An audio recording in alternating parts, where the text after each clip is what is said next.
Бугарија не застана со клубовите низ Македонија, влезе и во мал битолски Монмартр и во светската детска ликовна изложба во Битола. Главниот финансиер на бугарските клубови Милан Врабевски донирал 17.500 евра за двете манифестации, иако оваа година, како што соопштија од Министерството за култура, обезбедени се средства. 4.000 евра дала државата и како што велат од Министерството, ова е најголема сума досега доделена за овие манифестации, а дополнително одобрени се 5.000 евра од општина Битола.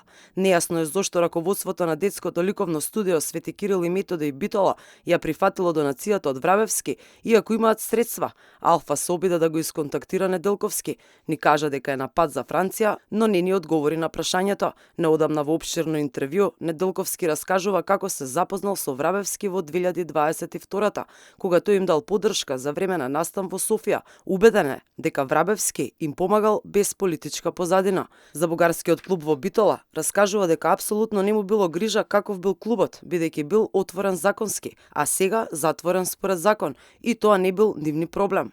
Не е ментално добро да се туркаат вредностите на ЕУ за Европа без граници, а овде да се подигаат зидови меѓу два соседни и братски народи. Апсурдно е.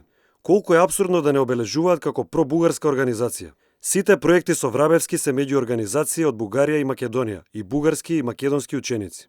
Ниту пак наша работа е да ги лекуваме националистичките политичари од двете страни на границата. На отварањето на двата меѓународни детски настани, освен финансирот Врабевски, го поканил и европратеникот Андре Ковачев.